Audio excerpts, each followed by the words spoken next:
Australia on the precipice of a massive gas crisis? That's the warning from the energy industry, and many experts say the only viable remedy is something once considered unthinkable. Right now, Australia is a bit like an American in almost every Hollywood movie. Oh, don't run out of gas, come on. The market operator is warning of a looming gas shortage on the East Coast from 2028, threatening to affect everything from manufacturing to home heating. And energy retailers say there's only one solution: we need to import. Quite simply, we've run out of time. This is the only option, LNG regasification, that will bring on significant volumes in the next 2 years. Now, if you're sitting there thinking, aren't we like one of the biggest gas exporters in the world? You're not wrong. In 2022, Australia was the second top liquid natural gas exporter on the planet. And the idea of us importing the stuff is a bit like Willy Wonka Uber Eatsing chocolate bars. If you're an Oompa Loompa, you'd probably have some serious questions, like why are we now paying a premium for something we produce? And also, does anyone know what happened to that German kid? So how did we get here? There is loads of gas. There is no gas shortage. Australia is swimming in gas. The problem is we export it all without limit.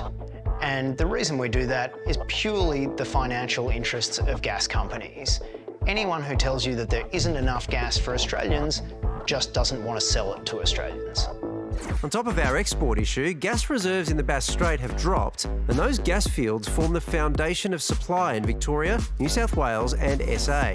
There is a pipeline connecting those states to gas-rich Queensland, but it's often at capacity. And experts say expanding that pipeline, building a new one to WA or developing new gas fields are options that are both too costly and too slow. So the energy market operator is not saying build more gas fields and build LNG import terminals. They're saying we need to be careful around demand and supply. So are imports really the only option for this gas-rich nation, or is it all just hot air? They fill you with gas, but I daren't sell it yet. It's still too powerful. We are live from the lands of the Kulin Nation, and we spoke with the independent energy market analyst, Bruce Robertson, a little earlier. Bruce, I actually feel like I'm being gaslit, for real. How does one of the biggest gas exporters in the world run out of gas? Well, we haven't run out of gas. I mean, we're exporting 70% of what we produce on the east coast of Australia. We're swimming in an embarrassment of riches. We just can't allocate it properly. So how are we in this problem? Who do we blame? Well, who do we blame? We blame the big exporters that control the market on the east coast of Australia. And what they're doing is they're starving us of gas. And they've been doing this ever since 2014, forcing up the price of gas to levels that are often above international levels. But there is an issue with gas that, you'd need to build a lot of infrastructure to deliver to the market. Do we have a problem here that, government expects the private companies to be building that infrastructure and the companies want the government to build it, and there's just been this stalemate so that in the end nothing actually gets delivered? Well, there's a very good reason why companies don't want to build infrastructure, Waleed, is because they look at demand figures, and what we've seen since 2014 is the collapse of gas for gas-powered generation in Australia. It's down 55%. Gas is a fuel wending its way out of the energy system, so we should help it on its way. Doesn't that make a gas shortage a great thing? I feel like I've completely misunderstood this story. No, because what is happening is gas prices are so high in Australia that industry is getting forced out of business, and that is not a good thing.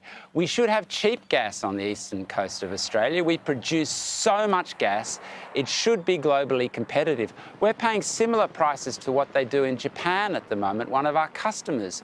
We're paying way more than the west coast of Australia. So why are we paying so much? We're paying so much because a cartel of producers is ripping off the Australian consumer.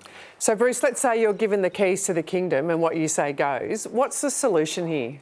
Well, we need a gas reservation policy. We need policies to reduce the consumption of gas in the household. We need to be getting out of gas where we can. That's all sort of fairly medium to long-term stuff, though. In the short term, we'd still have the shortage, right? Is there anything that we could do about that?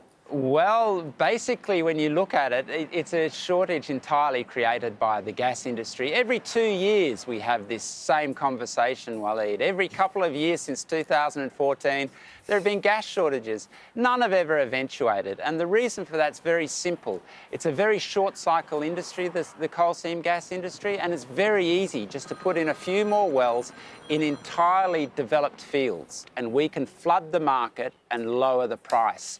The trouble is the government is not throwing their weight around. They're allowing the gas industry to dictate energy policy in Australia, and that's the key problem.